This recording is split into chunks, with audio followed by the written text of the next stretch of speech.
Stock turnover ratio. Stock turnover ratio को हम लोग इन्वेंट्री टर्नओवर रेशियो के नाम से भी जानते हैं। स्टॉक और इन्वेंट्री सेम होता है, ठीक है। स्टॉक को ही इन्वेंट्री भी कहा जाता है, तो कभी कभी क्वेश्चन में स्टॉक टर्नओवर रेशियो को इन्वेंट्री टर्नओवर रेशियो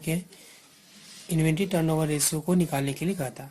तो दोनों क्वेश्चन सेम ही है। अगर आपको स्टॉक टर्नओवर रेशियो निकालने के लिए बोले या फिर इन्वेंट्री टर्नओवर रेशियो को निकालने के लिए बोले, तो हमें मतलब स्टॉक टर्नओवर रेशियो को ही निकालना होगा। तो इसे सॉल्व करने के लिए हमने क्वेश्चन लिया है जिसमें कि sales 4 lakh, average stock 55 lakh, gross loss ratio, यहाँ पर ग्रॉस लॉस दिया हुआ है हमारा 10% का, और हमें स्टॉक टर्नओवर रेशियो या फिर इन्वेंट्री टर्नओवर रेशियो निकालने के लिए बोला गया है। तो stock turnover ratio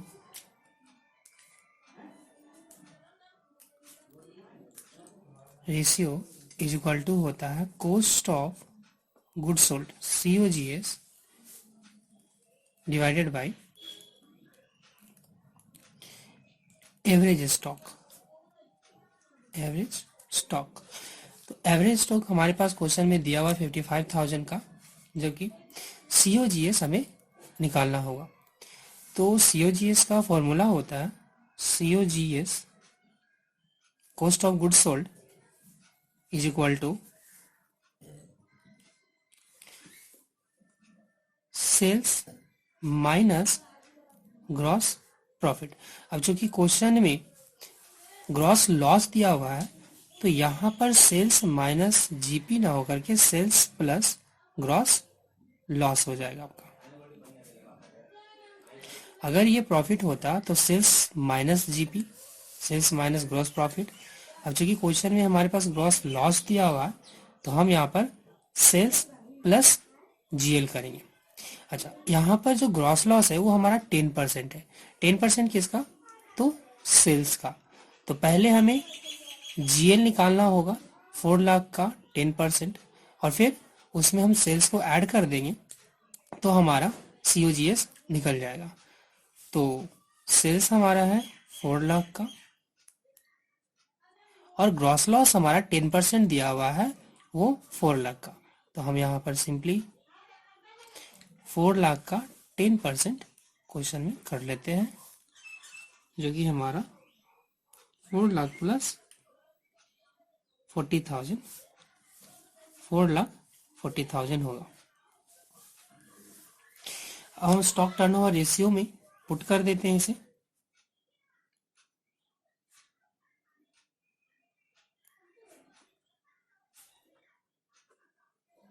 ratio is equal to COGS मेरा 4,40,000 डिवाइडेड बाई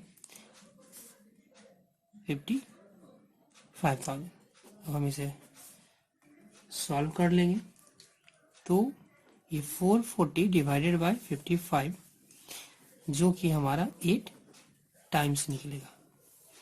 टर्नओवर रेशियो को हम लोग टाइम्स में निकालते हैं। इसके पहले हमने सॉल्वेंसी रेशियो पढ़ा, करंट रेशियो पढ़ा, जिसे हम रेशियो में ही निकालते थे, लेकिन टर्नओवर रेशियो को हम लोग टाइम्स में लिखते हैं, ठीक है।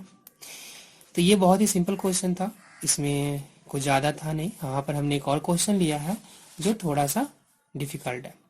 इस क्वेश्चन में सेल्स 4 लाख का दिया हुआ, GP 25% on cost, 25% on cost दिया हुआ, ओपनिंग स्टॉक मेरा दिया हुआ, क्लोजिंग स्टॉक मेरा दिया हुआ है।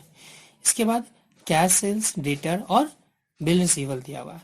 तो जैसा कि हम लोग जानते हैं कि स्टॉक टर्नओवर रेशियो में COGS divided by average stock होता है, तो यहाँ पर हमारा कैश सेल्स, डेटर और बिल रिसीवल का कोई काम नहीं है। क्वेश्चन में एक्स्ट्रा ऐसे ही दिया हुआ है। हमें क्वेश्चन में जो भी सॉल्व करना है वो हमें सेल्स, GP, ओपनिंग स्टॉक और क्लोजिंग स्टॉक से ही सॉल्व करके हमारा स्टॉक टर्नओवर रेशियो निकलेगा। तो जैसा कि हम लोग जानते हैं कि स्टॉक टर्नओवर रेशियो या फिर inventory turnover ratio is equal to होता है COGS divided by average stock. तो यहाँ पर जीपी जो है हमारा वो 25% ऑन कॉस्ट है, और हमारे पास कॉस्ट है नहीं, हमारे पास सेल है। तो इस क्वेश्चन को हम दो तरीके से सॉल्व कर सकते हैं। एक तो हम सिंपली एक फॉर्मूले का अप्लाई करके बना सकते हैं, जो कि जीपी जो हमारा 25% ऑन कॉस्ट है, तो ये 20% ऑन सेल हो जाता है, और हम उसे आसानी से सेल पर जीपी निकाल करके हम सीओजीएस निकाल सकते हैं। और एक हम मैथमेटिकल तरीके से एक्स मान करके भी निकाल सकते हैं। चलिए हम मैथमेटिकल तरीके से ही बनाते हैं, इसको अल्टरनेटिव तरीके से बनाएंगे, दिखाएंगे। तो यहाँ पर हमारा जीपी जो है वो 25% कॉस्ट है, और हमें कॉस्ट का पता ही नहीं है, तो हम कॉस्ट को ही लेट मान लेते हैं, लेट कर लेते हैं cost is equal to X. तो जैसे हमारा कॉस्ट एक्स हो जाता है, हमारा जीपी जो है वो एक्स का 25% जो कि एक्स बाई 4 हो जाएगा। अब हम लोग जानते हैं COGS इज इक्वल टू होता है आपका सेल्स माइनस जीपी। तो इस फॉर्मूले में हमारे पास COGS कॉस्ट जो है हमारा एक्स है, सेल्स जो है हमारा 4 लाख है, और जीपी जो है हमारा वो एक्स बाई 4 आया हमारे पास। अब हम इस इक्वेशन को सॉल्व कर लेते हैं। तो ये x plus X by 4 is equal to 4 lakh हमें मिलेगा। अब इसे सॉल्व कर लेंगे, तो ये 5x by 4 is equal to 4 lakh, और x is equal to 4 lakh into 4 divided by 5। अब इसे सॉल्व करेंगे, तो ये 3,20,000 हमें मिल जाएगा।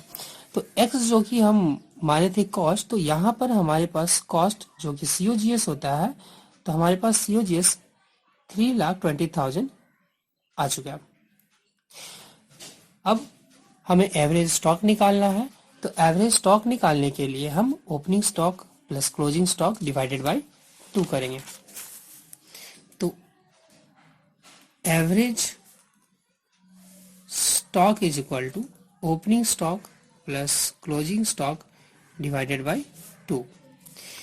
तो हमारे पास ओपनिंग स्टॉक जो था वो 38,500 का, और क्लोजिंग स्टॉक जो था वो 41,500 का था। 38,500 प्लस 41,500 डिवाइडेड बाय 2, ये हमारा आ जाएगा 80,000 डिवाइडेड बाय 2 इक्वल टू 40,000। तो अब हमारे पास COGS और एवरेज स्टॉक दोनों आ चुका है। अब हम स्टॉक टर्नओवर रेशियो निकाल सकते हैं। तो ये हमारा हो जाएगा 3,20,000 डिवाइडेड बाई 40,000। सॉल्व कर लेंगे हम इसे, ये हमें 8 टाइम्स के रूप में स्टॉक टर्नओवर रेशियो मिल जाएगा। इसका एक अल्टरनेटिव तरीका भी है, जो यहाँ पर हमने x मान के COGS निकाला था। एक होता है जब आपका GP on cost, GP on cost 25% दिया हो, तो ये GP ऑन सेल्स 20% हो जाता है। तो जैसे ही ये 20% हो जाएगा, हम यहाँ पर आसानी से GP निकाल सकते हैं, जो कि होगा हमारा 4 लाख का 20%, 80,000 का। तो GP मेरे पास आ गया 80,000 का, तो हम अब COGS निकाल सकते हैं, सेल्स माइनस GP करके। तो सेल्स मेरे पास था 4 लाख का माइनस 80,000, 3,20,000।